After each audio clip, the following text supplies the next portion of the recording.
하나님의 말씀은 창세기 7장 10절에서 19절까지 말씀입니다. 하나님의 말씀 창세기 7장 10절에서 19절까지 말씀 구약성경 9쪽입니다. 창세기 7장 10절에서 19절까지 말씀 제가 받들어 읽겠습니다. 7일 후에 홍수가 땅에 덮이니 노아가 600세 되던 해 둘째 달 곧 그달 열일의 날이라. 그날에 큰 기품의 샘들이 터지며 하늘의 창문들이 열려 40주야를 비가 땅에 쏟아졌더라. 곧 그날에 노아와 그의 아들 셈, 함, 야벳과 노아의 아내와 세 며느리가 다 방주로 들어갔고 그들과 모든 들짐승이 그 종류대로 모든 가축이 그 종류대로 땅에 기는 모든 것이 그 종류대로 모든 새가 그 종류대로 무릇 생명의 기운이 있는 육체가 둘씩 노아에게 나와 방주로 들어갔으니 들어간 것들은 모든 것의 암수라. 하나님이 그에게 명하신 대로 들어가매 여호와께서 그를 들여보내고 문을 닫으시니라. 홍수가 땅에 40일 동안 계속된지라. 물이 많아져 방주가 땅에서 떠올랐고 물이 더 많아져 땅에 넘침에 방주가 물 위에 떠다녔으며 물이 땅에 더욱 넘침에 천하의 높은 산이 다 잠겼더니. 아멘. 우리 46년 전에 이곳에 교회를 세워주신 우리 하나님께서 진리의 역할을 감당해 오게 하셨습니다. 우리 앞으로도 더욱더 강력한 진리의 빛을 바라는 우리 남북이 되시기를 주님의 이름으로 축복합니다. 우리 46년을 맞이한 우리 교회, 또 지금까지 아름답게 성장시키셨고 믿음의 좋은 소문나게 하셨습니다. 감사와 영광을 올리며 은혜의 홍수에 잠기는 교회라고 하는 제목으로 하나님의 말씀 선포하겠습니다. 에스겔이 본 환상처럼 우리 교회에 하나님의 은혜의 홍수가 일어나 그 은혜에 우리 모든 성도들이 잠기는 교회 되기를 기대하며 본문 19절 말씀을 제가 받들어 읽겠습니다. 물이 땅에 더욱 넘침에 천하의 높은 산이 다 잠겼더라. 천하의 높은 산이 다 잠겼다 그랬습니다. 잘 보십시오. 우리가 마음이 낮고 겸손하면 좀 더 빨리 은혜를 받고 우리 마음이 높고 교만하면 좀 늦게 은혜 받는 것 사실입니다. 그러나 중요한 사실이 하나 있습니다. 아무리 우리 마음이 높고 교만할지라도 압도적인 은혜의 대홍수가 있으면은 천하의 높은 산도 다 잠길 수 있다고 하는 사실을 믿으시고 오늘 말씀에 집중하시기를 바랍니다. 자, 첫째, 호세아가 전하는 우리 인간의 실상입니다. 호세아 7장 4절 말씀입니다. 그들은 다 간음하는 자라 과자 만드는 자에 의해 달궈진 화덕과 같도다. 그가 반죽을 뭉침으로 발효되기까지만 불 일으키기를 그칠 뿐이라. 자, 세상을 사랑하여 간음한 고멜을 그의 남편 호세아가 모든 것을 바쳐 다시 찾아옵니다. 여기 호세아는 우리 예수 그리스도를 예표합니다.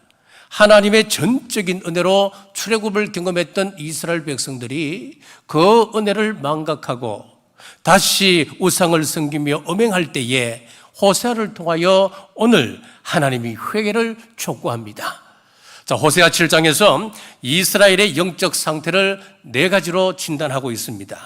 4절에서 달궈진 화덕, 8절에서 뒤집지 않는 전병, 그리고 11절에 어리석은 비둘기, 그리고 16절에는 속이는 화살. 자, 이렇게 이스라엘의 영적인 상황을 진단하고 있습니다. 자, 하나하나 잠깐 살펴보겠습니다. 첫째, 달궈진 화덕이라고 하는 것은 뭐냐 하면은 품고 있는 불 때문에 뜨겁게 달궈져 있습니다. 그래서 언제든지 죄를 지을 수 있는 그런 상황을 말씀하고 있습니다. 그 불은 음란의 불, 정욕의 불, 술 취함의 불, 간교한 불, 분노의 불, 리더에 대한 반항의 불입니다.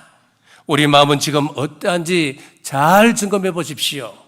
회개라고 하는 것은 잘못된 불을 소멸시키고 우리 성령님의 불이 활활 타오르게 하는 것입니다. 성령님의 불로 뜨겁게 달궈진 화덕이 되어서 언제든지 주님의 일을 감당할 마음 가지시는 여러분 되시길 주의 이름으로 축복합니다. 자, 두 번째, 뒤집지 않는 전병입니다. 자, 빵을 구울 때 보면은, 자, 위에서 보면은 잘 익었습니다. 노릇노릇하게 보입니다. 그런데 그것은 뒤집지 않는 것이었습니다. 그래서 밑에를 보니까 까맣게 타버려 있었습니다. 우리 영적인 상태가 이렇다는 겁니다. 마치 외식하는 서기관들과 바리새인들처럼 겉으로 보면 굉장히 좋은 신앙인처럼 보입니다. 하지만 속을 뒤집어 보면 전부 타버렸습니다. 말할 수 없이 더러운 영혼입니다. 그러므로 새카맣게 타버린 부분을 성령님의 불로 도려내어야 합니다. 우리가 기도할 때 하나님의 형상을 회복시켜 주옵소서, 뒤집어지게 하옵소서 기도하시기 바랍니다. 그리고 세 번째, 우리의 상태를 어리석은 비둘기라 했습니다. 문제를 만나면 비둘기처럼 구구구구하며 하나님 앞으로 나아가야 할 텐데 하나님 앞으로 나아가지 않는다는 겁니다. 마치 어리석은 비둘기와 같다는 겁니다. 문제가 생기면 사람을 의지하고 무당을 찾아갑니다. 돈을 의지하고 인맥을 찾아 헤맵니다. 유리방황하듯 한다는 이야기입니다. 문제가 생기면 문제 해결자 되시는 하나님을 찾아가는 것이 바로 회개요 역전의 비결임을 믿으시길 바랍니다. 그리고 네 번째, 구부러진 화살이라 그랬습니다. 자, 구부러진 화살은 교만한 우리 마음을 말합니다. 아무리 좋은 말씀이 선포된다 하더라도 그 말씀을 받는 마음이 왜곡되어 있었어요. 그래서 말씀 그대로 받아들이지 않습니다. 여러분, 속도나 양보다 더 중요한 것이 무엇입니까? 방향입니다. 아무리 속도가 뛰어나고 많은 양을 채운다 하더라도 방향이 틀어져 버리면 하는 것만큼 손해 아니겠습니까? 우리 마음이 구부러져 있다면 고다지는 역사가 있기를 주님의 이름으로 축복합니다.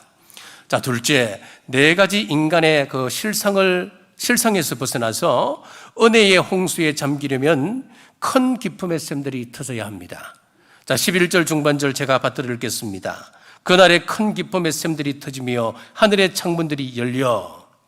자, 어떻게 천하의 큰 산이 다 잠길 수가 있었을까요?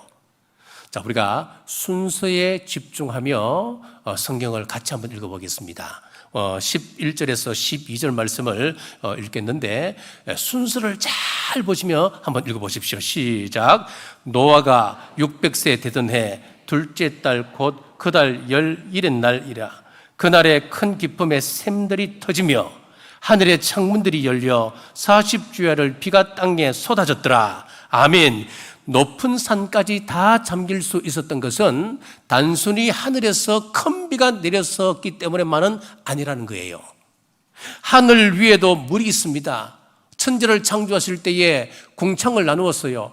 궁창 위에 물이 있었고 궁창 아래에 물이 있었다 그랬잖아요. 하늘 위에 분명히 물이 있었습니다. 그리고 땅 속에도 엄청난 양의 물이 저장되어 있습니다. 그날 홍수가 어떻게 시작되었느냐? 순서가 이렇습니다. 땅에 깊은 샘들이 터졌습니다. 그래서 땅 속에서 물이 쏟아져 나왔습니다. 터져 나온 거예요. 자, 영화 노아를 보셨을 텐데 그 영화 노아라고 하는 영화를 보면은 내용을 보면은 비성경적인 것이 많습니다. 그런데 홍수가 일어나는 그 장면만큼은 성경적으로 잘 묘사하고 있습니다. 자, 한번 보시기 바랍니다.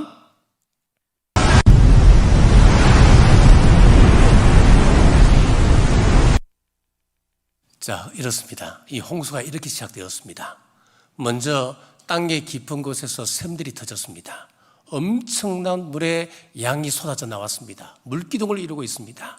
그리고 하늘에서 비가 억수같이 내리는데 40주야가 내렸습니다. 모든 산이 잠긴 겁니다. 저는 이 말씀을 오늘 묵상하다가 다음과 같은 생각을 해보았습니다. 아, 그렇구나.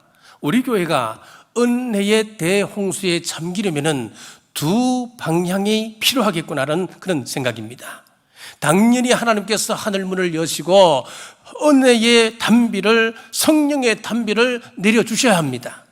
그런데 시작은 우리 속에서 터져 나와야 할 것이 있어야 한다는 겁니다. 우리 속에 먼저 터져 나올 것이 터져 나와야 그 다음 하나님께서 하늘 창문을 여시고 은혜를 내려주십니다. 어떤 셈이 터져야 할까요?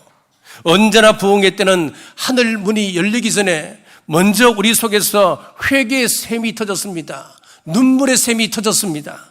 이렇게 살면 안 되는 것이구나. 이것은 하나님의 뜻이 아닌 것이구나. 이 길은 지옥의 길이었구나.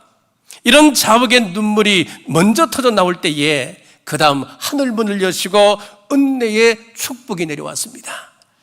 자, 평양 대부흥운동 전에 어떤 일이 일어난 줄 아십니까?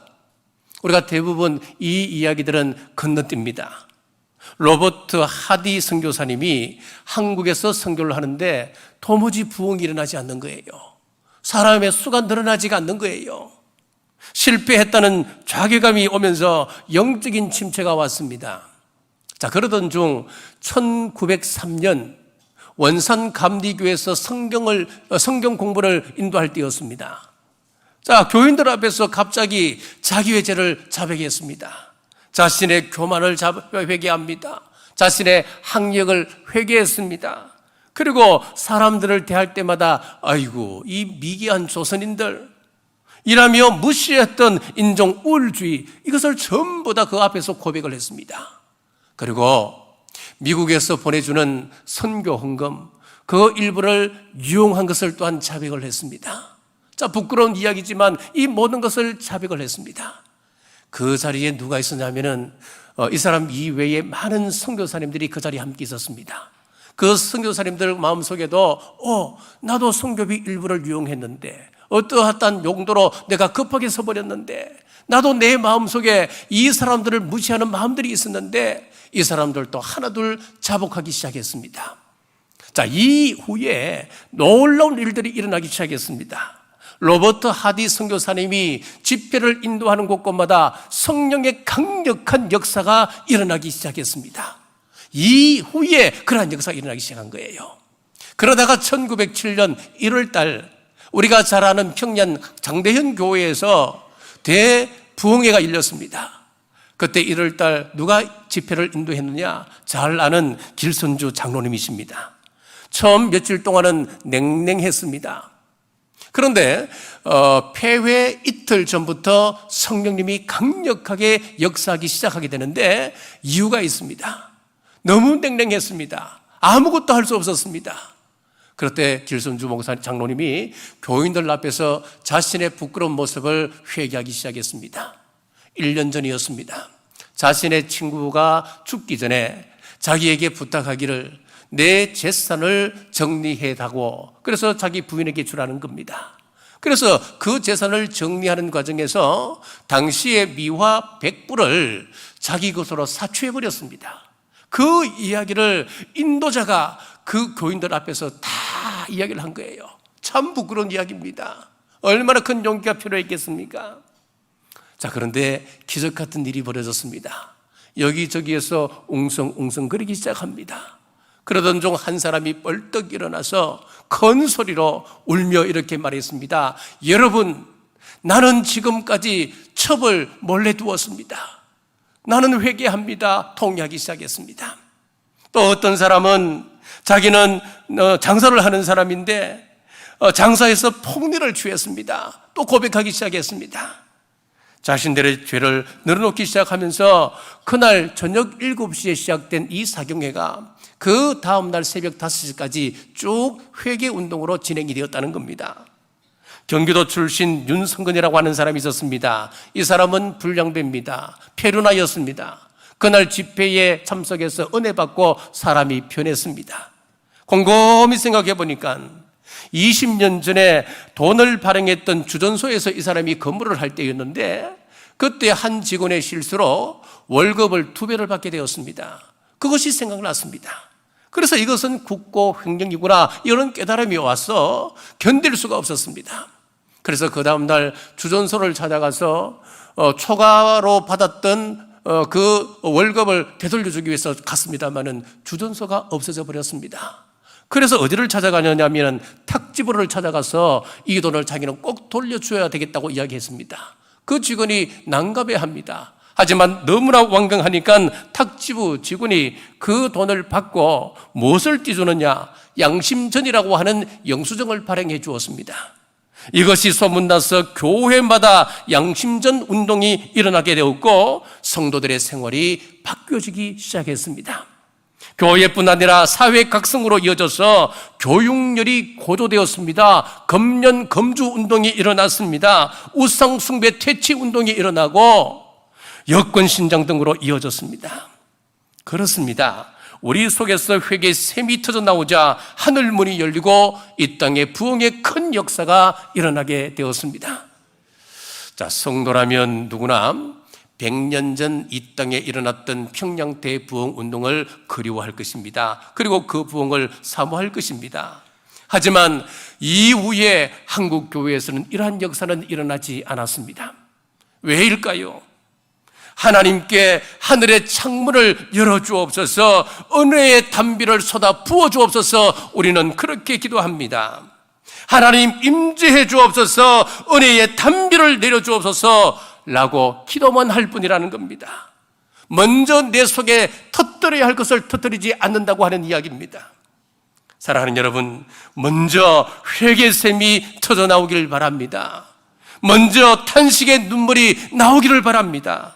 찬송의 샘, 기도의 샘이 터져나길 바랍니다. 무엇보다도 이 시대에 가장 중요한 것은 감사의 샘이 터져나와야 합니다.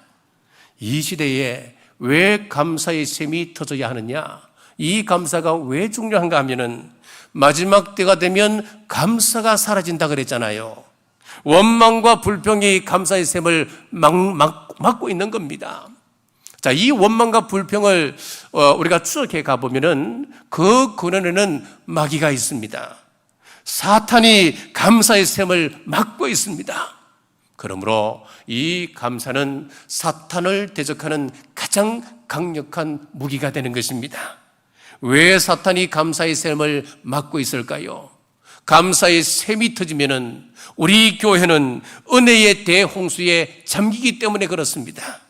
그래서 사탄은 불평하게 하고 원망하게 하고 시기하고 질투하게 만들어버립니다. 감사의 샘을 막고 있는 어둠의 세력을 예수님의 권세로 물리치고 우리 마음 깊은 곳에서 감사의 샘이 터져나오길 주님의 이름으로 축복합니다. 자, 셋째, 하늘의 창문들이 열려야 합니다. 11절 하반절에서 12절입니다. 하늘의 창문들이 열려 40주야를 비가 땅에 쏟아졌더라. 하늘의 창문들이 열렸습니다. 하늘의 창문들이 열려서 비가 쏟아지는데 40주야 꾸준히 내렸습니다. 우리 교회에 어떻게 해야 은혜의 홍수가 있겠습니까? 우리 하나님께서 하늘의 창문을 열어주셔서 한량없는 은혜를 쏟아부어 주셔야 합니다. 하나님이 이전보다 더 많은 은혜, 폭포수 같은 은혜를 내려주셔야 우리 교회가 잠기게 됩니다. 그래서 우리는 이것을 사모해야 합니다. 하나님, 은혜의 대홍수를 허락하옵소서. 하늘 창문을 열어주옵소서. 이 세상을 압도하는 은혜의 비를 우리 남부교회에 허락하옵소서. 기도하시기를 바랍니다. 에스겔 47장에 보면은 성전에서 이제 물이 흘러나옵니다. 자, 흘러나오는데 발목까지 오는 은혜를 경험한 사람이 있고 좀 더 나아가서 무릎까지 그 은혜를 경험하는 사람도 있었습니다. 그리고 허리까지 오는 은혜를 경험하는 사람이 있는가 하면 가슴까지 오는 은혜를 경험하는 사람 또한 있었습니다. 더 나아가서 완전히 온몸 전체가 잠기는 은혜를 경험하는 사람도 있었습니다. 우리는 성령님을 아는 것에서 성령 충만으로 성장해 가야 할 사명이 있습니다. 이것은 멈추어서 될 일이 아니란 이야기입니다. 발목까지만 담그고 있는 사람은 빨리 성장하셔야 합니다. 무릎까지 가슴까지 올라와 있는 사람도 성장하셔야 됩니다. 헤엄칠 정도까지 되어야 합니다. 그래야 성령님께 온전히 맡기고 따를 수 있는 삶을 살 수가 있습니다. 우리 교회는 하나님의 은혜의 홍수가 일어나서 그 은혜에 우리 모든 성도들이 잠기는 교회 되시길 주님의 이름으로 축복합니다. 자, 말씀을 맺겠습니다. 우리 교회 창립 46주년이 자랑이 아닙니다. 우리가 은혜의 대홍수에 잠겨 있느냐가 우리의 자랑이 되어야 합니다. 우리 교회가 은혜의 대홍수에 잠기려면 먼저 회개의 샘, 눈물의 샘, 감사의 샘, 찬송의 샘, 감사의 샘이 터져나와야 합니다. 그리고 하나님이 하늘문을 열어서 은혜의 물줄기를 쏟으실 때에 교만한 마음, 그리고 모난 마음, 상처 입은 마음들이 다 회복되는 역사가 일어납니다. 그렇습니다. 우리 교회에 상처 입은 영혼들이 들어왔다 할지라도 물이 바다를 덮음같이 여호와의 영광을 인정하는 것이 가득하여 은혜의 홍수에 깊이 잠기는 큰 은혜가 교회와 여러분 가정과 여러분에게 있으시기를 주님의 이름으로 축복합니다. 기도하겠습니다. 창립 46주년을 맞이하여 여기까지 인도하신 하나님 은혜를 감사합니다. 앞으로도 우리 교회에 더욱 하나님의 은혜가 가득하게 하옵소서. 우리의 마음은 여전히 높고 교만합니다. 회개의 샘이 터지고 눈물의 샘이 터지며 찬송과 기도와 감사의 샘이 터져나올 때 하늘 문 여시사 은혜의 큰 비가 내려 은혜의 큰 홍수에 잠기는 우리 교회 되게 하여 주옵소서. 다시 오실 예수님 이름으로 간절히 기도드리옵나이다. 아멘.